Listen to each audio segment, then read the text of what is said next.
नमस्कार, जय जोहार। साथियों, जागो पंच में आप सभी का हार्दिक स्वागत, अभिनंदन। साथियों, जागो पंच आपके लिए लगातार लेके आ रहा है अंधविश्वास और पाखंड की पोल खोल के विषय में बड़ी बेहतरीन सीरीज और हमारे महापुरुषों द्वारा लिखी गई पुस्तकों का एक बेहतरीन संकलन, जिसमें हमारे महापुरुषों ने लिखा है कि हमारे समाज में अंधविश्वास और पाखंड कैसे व्याप्त है, कैसे हमारे समाज में अपनी जगह बना चुका है, कैसे अपना घर बना चुका है। इस विषय में आप सभी को देखने को मिलता है और जानने को मिलता है। तो साथियों, आज जागो पंच आपके लिए भी बड़ी बेहतरीन पुस्तक लेके आया है, कबीर दर्शन, जिसके लेखक महात्मा अभिलाष दास जी थे।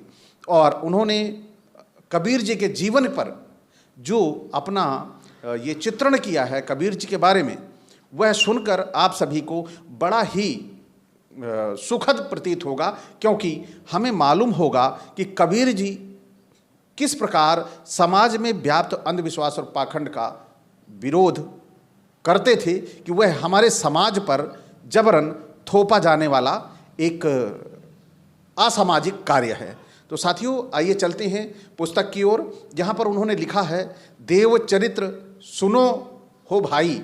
मतलब ये कबीर जी की भाषा है, लेकिन उन्होंने लिखा है कि धर्मशास्त्रों में जिनको देवता कहा गया है, उनके सभी आचरण व ना प्रशंसनीय हैं और ना ही अनुकरणीय हैं। सदगुरु कबीर जी कहते हैं, ऐसे भाई देवताओं के चरित्र तो सुनो, जिनका नाम ब्रह्मा है वह अपनी पुत्री सरस्वती से काम मोहित हो गए। मंदोदरी और तारा की दशा देखिए, वो दोनों भी कैसे अपने जीवन में जो उनके जेठ थे या जो देवर थे, उनके साथ कैसे शादी हो गई, ये भी देखने को मिलता है। फिर यहाँ पर क्या करें, ज्येष्ठ श्रेष्ठ भक्त विभीषण और सुग्रीव जो उत्पत्ति यानी पति के रूप में बिताए, यानी उनके साथ पति के रूप में बिताए। देवों का नायक इंद्र काम मोहित होकर अहल्या के साथ छल किया। बड़ी ही विचारणीय बात है कि ये सब देवता होकर, इनके यहाँ बहुत सारी अप्सराएं हुआ करती थी, लेकिन इन अप्सराओं के होते हुए भी ये स्वयं स्त्री का निर्माण करने की शक्ति थी, लेकिन यह भी अहल्या जैसी ऋषियों की नारियों के साथ जबरन संबंध बना लिया करते थे।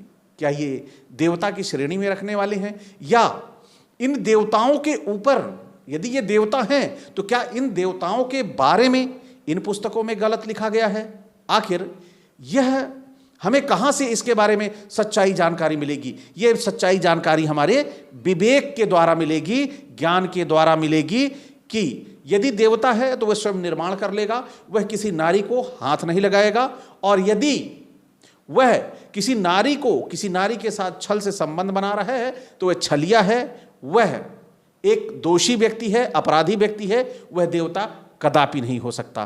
तो साथियों, वही चलते हैं, और भी बातें हैं जो इस कबीर दर्शन में आप तक पहुंचाई गई हैं। देवताओं के गुरु बृहस्पति की पत्नी तारा को चंद्रमा ने बलपूर्वक अपने कब्जे में कर लिया। लोग विष्णु के गुण गाते हैं, परंतु उन्होंने जलंधर की पत्नी का सतीत्व नष्ट किया, और सूर्य देवता ने कुंती के कुंवारी रहते ही उसको गर्भवती बनाकर कर्ण को पैदा किया। देव चरित्र सुनो हो भाई, बीजक रमैनी 81। साथियों, यहाँ पर आप सभी को बड़ा जो बहुत ही अजीब सी लगने वाली बात है, विष्णु जो स्वयं मोहिनी का रूप धारण कर सकते थे, वो भगवान शिव को भी प्रभावित कर लेते थे, और उन्होंने अन्य देवताओं को भी प्रभावित करने का काम किया। नारी बन के, राक्षसों को नारी बन के समुद्र मंथन के समय छल लिया। उस विष्णु को भी जरूरत पड़ गई एक राक्षस की या एक असुर की नारी के साथ, जलंधर की पत्नी के साथ छल करने की, उसका सतीत्व नष्ट करने की। तो साथियों, क्या कोई अपने भगवान के बारे में ऐसे लिख सकता है? यदि मेरा भगवान जो मेरा पालन करता है, मेरी सांसों का निर्माता है, क्या मैं उसके बारे में ऐसी पुस्तकें लिख दूंगा?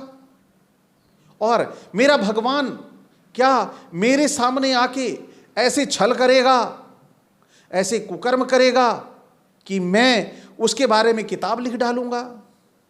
तो क्या ये ईश्वर के साथ छल नहीं है? ईश्वर के साथ प्रपंच नहीं है? यह बिल्कुल ही ईश्वर के साथ बड़ी गलत बातें हैं जो इन पुस्तकों में लिखी गई हैं। मैं ईश्वर का खंडन नहीं करता, मैं ईश्वर का बचाव करता हूं कि अगर ईश्वर, किसी ने भी अगर किसी को ईश्वर कहा है यानी भगवान कहा है, तो भगवान उसका निर्माता हुआ, और अपने निर्माता के बारे में ऐसी गंदी गंदी बातें लिखना बड़ा ही अशोभनीय और नीच कार्य है। तो आगे चलते हैं। यहाँ पे ब्रह्मा के बारे में भी हमारे महात्मा जी ने कहा है, जो वह आप तक मैं सुना रहा हूँ। सतपथ ब्राह्मण 1741 तथा ऐत्रेय ब्राह्मण 13:9:1 के अनुसार प्रजापति ने अपनी पुत्री उषा से संभोग किया। यह एक रूपक अलंकार है। प्रजापति सूर्य हैं, उषा सुबह की लालिमा है, उसके पीछे सूर्य जाता है, सूर्य से ही उषा पैदा होती है और सूर्य के पूर्ण आगमन से उषा पतित हो जाती है, यानी समाप्त हो जाती है। इस रूपक अलंकार को पुराण वालों ने इस ढंग से बनाया है कि मैत्रेयी जी कहते हैं, हे छत्ता विदुर जी, हमने सुना है कि प्रजापति अर्थात ब्रह्मा की लड़की सरस्वती अति सुंदर थी, वह वासना रहित थी, किंतु ब्रह्मा उससे काम मोहित हो गए। उनके इस अर्ध में काम को देखकर उनके पुत्र मरीचादि ऋषियों ने उन्हें समझाया। यह कहाँ लिखा गया है? श्रीमद् भागवत स्कंद 3 अध्याय 12 श्लोक 28 से 29। ये समझने की बात है कि ब्रह्मा जी के बारे में ऐसी बातें इस श्रीमद् भागवत में लिखी हैं, तो क्या यह एक ईश्वर की प्रशंसा है या उसके ईश्वर के गुणों की, लोगों तक ईश्वर के गुण को पहुंचाना है कि ईश्वर इतना अपनी पुत्री के प्रति मोहित हो जाएगा? क्या ये उचित है? ये आखिर ईश्वर के बारे में ऐसे लिखने वाले वो लोग कौन हैं जो आज हमारे समाज में सफ़ेद पोश बन के घूम रहे हैं और ऐसी पुस्तकों को प्रचारित एवं प्रसारित कर रहे हैं? फिर आगे चलते हैं। मंदोदरी तथा तारा के बारे में क्या कहा गया है? मंदोदरी रावण की पत्नी तथा तारा बाली की पत्नी थी। विभीषण तथा सुग्रीव ने अपने बड़े भाइयों रावण एवं बाली को श्री राम से मरवाकर मंदोदरी और तारा को अपनी अपनी पत्नी बना ली, और इसमें भगवान ने भी साथ दिया। क्या भगवान ऐसा करेगा? यह कभी किसी ने सवाल नहीं किया। भगवान क्यों आएगा किसी की पत्नी मरवा के, किसी का पति मरवा के तुम्हें उसकी पत्नी देने की, दिलवाने के लिए? क्या ऐसा भगवान के बारे में कल्पना की जा सकती है? अगर भगवान की कल्पना ऐसी ही करनी है तो हम अच्छे भगवान की भी तो कल्पना कर सकते हैं। ऐसे भगवानों की कल्पना करने से हमें हमारे समाज के अंदर क्या संदेश जाता है? लेकिन अब वो लेखक थे, श्रेष्ठ थे, या तो ये कबूल कर लें ये कहानियां हैं जो समाज में मनोरंजन के लिए बनाई गई थी, या फिर ये कहें कि भगवान ऐसे ही थे। तो भगवान ऐसे नहीं थे, क्योंकि कल्पना इतनी कभी गंदी नहीं हो सकती ईश्वर के प्रति जिसे हम अपना आराध्य माने। फिर आगे क्या लिखा है देखिए, जही अघ बध्यो व्याध जिम बाली, सोये सुकंठ पुन कीन कुचाली, सोये करतूत विभीषण केरी, सपने सोना राम ही हेरी। ये रामचरितमानस में लिखा है। और अहिल्या यानी सतपथ ब्राह्मण 3:3-4-18 में इंद्र को अहिल्याजार कहा गया। अहिल्याजार क्यों कहा गया?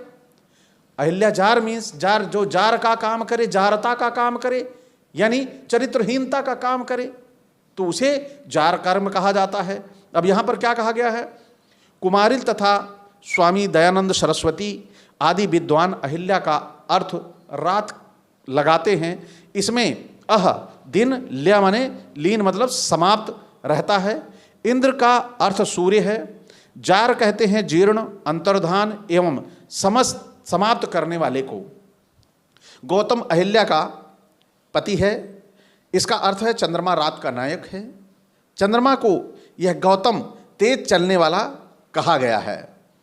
अब प्रजापति का पुत्री गमन तथा इंद्र का अहिल्या से जारत्व जैसे कि ऊपर बताया है, कुछ विद्वान इन्हें रूपक मानते हैं, अतः वह कोई दोषयुक्त घटनाएं नहीं थी। किंतु पौराणिक कहते हैं कि इस प्रकार यदि हम कुछ पुराण की कथाओं को रूपक मानेंगे तो अन्य कथाओं की क्या दशा होगी? वे भी रूपक मात्र बन जाएंगी और सारा पुराण ही स्वप्न लोक की परिकथा बन जाएगी।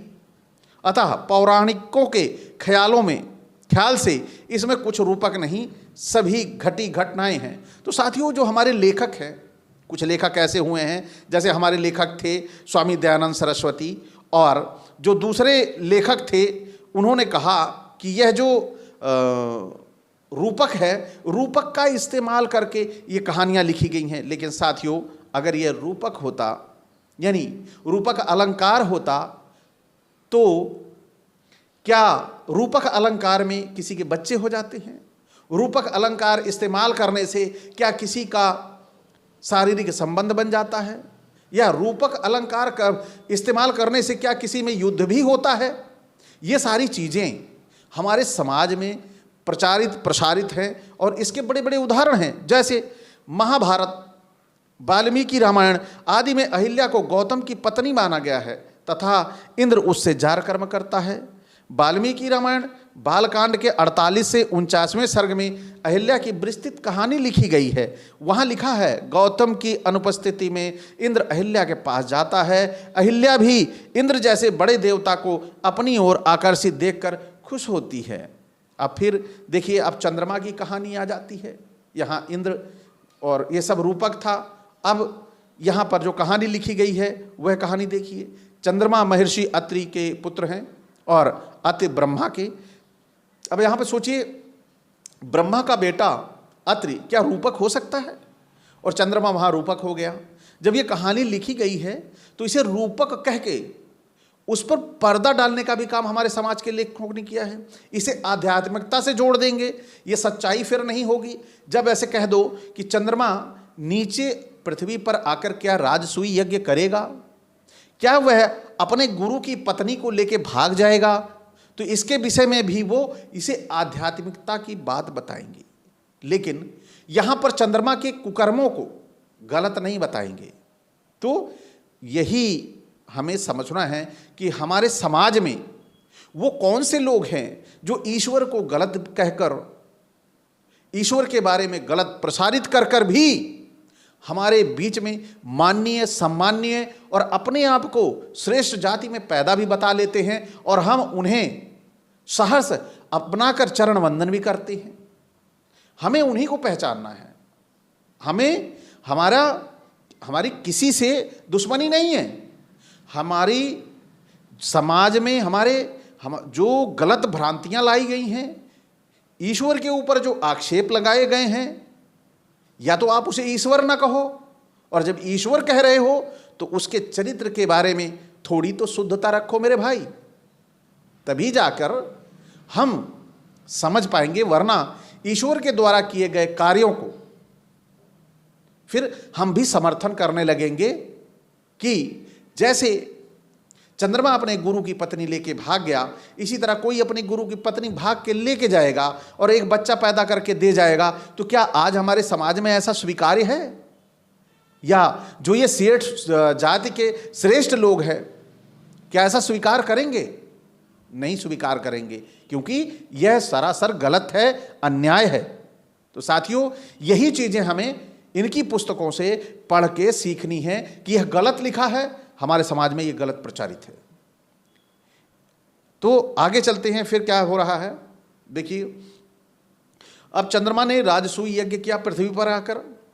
उसमें उनके गुरु बृहस्पति की पत्नी तारा निमंत्रण में आई। तारा सुंदरी थी। चंद्रमा ने उन्हें बलपूर्वक अपने घर में रख लिया। चंद्रमा के वीर्य से तारा को गर्भ रह गया। बृहस्पति ने चंद्रमा से बारंबार कहा कि मेरी पत्नी लौटा दो, परंतु वह नहीं लौटाए। फिर तो देवासुर संग्राम छिड़ गया। असुर गुरु शुक्राचार्य तथा देव गुरु बृहस्पति में अनबन रहती थी। अतः शुक्राचार्य ने असुरों को चंद्रमा की तरफ से लड़ने का इशारा किया। घोर संग्राम मच गया। अंगिरा ने यह बात ब्रह्मा को बताई और ब्रह्मा ने जाकर अपने पोते चंद्रमा को बहुत फटकारा, बहुत बुरा भला कहा। तो उन्होंने अपने गुरु पत्नी को लौटा दिया। तारा को चंद्रमा द्वारा बुध नाम का लड़का पैदा हुआ। उसे भी बृहस्पति चाहते थे, किंतु देवताओं ने उसे चंद्रमा की कमाई समझकर उसे दिला दी कि बड़ी मेहनत करके लाया है, इसे इसको दे दो, नहीं फिर युद्ध होगा। और देखिए यहाँ पर लड़ाई चंद्रमा और बृहस्पति गुरु की थी, लेकिन इन्होंने चंद्रमा की लड़ाई को देवासुर संग्राम बना दिया, केवल एक शुक्राचार्य के आने की वजह से, कि शुक्राचार्य ने चंद्रमा का साथ दे दिया था। तो हम यह चीजें कब समझेंगे? क्या हम इतने बुद्धिहीन हैं, विवेकहीन हैं कि इन बातों का अर्थ नहीं समझ सकते, ये जो लिखा गया है? या अगर ऐसा है, हम नहीं समझ सकते हैं, तो क्या ये जो परोसने वाले हैं ऐसी पुस्तकों को और जो समर्थन करने वाले हैं, क्या ऐसी बातें वो स्वीकार करेंगे? और अगर आप सच्चाई जानना चाहते हैं कि यह कहाँ लिखा है कि चंद्रमा ने ऐसी कमाई जो की थी, बुध पैदा हुआ था या पत्नी लेके भाग गए थे, तो देखिए श्रीमद् भागवत स्कंद 9 अध्याय 14 श्लोक 1 से 14। अब ये मत कहने लगना कि यह अचल की भाषा है, ये अचल सिद्धार्थ नहीं बोल रहे हैं।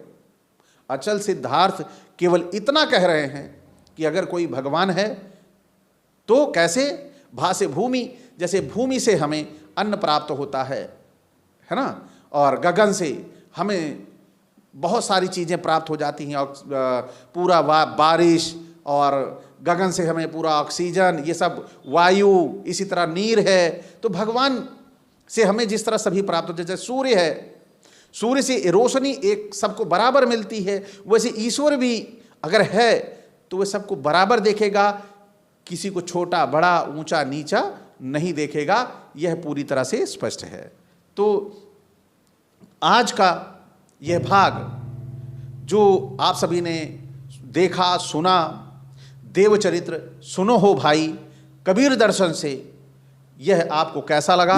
अच्छा लगा हो तो लाइक करें, साथ ही जो हमारे नए साथी देख रहे हैं वे चैनल को सब्सक्राइब कर लें और बेल आइकन की घंटी दबा लें। और साथ में मेरा यह आपसे कहना है कि हे सुनो हे भाई, अचल जो बोल रहा है वह आप सत्य ना मानो।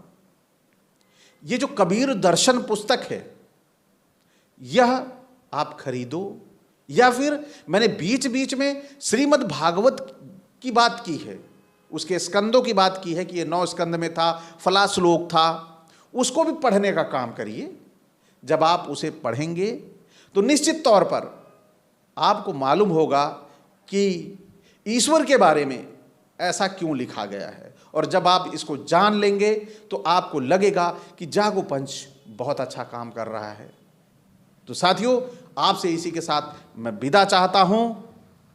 जय भीम, जय मंडल जी।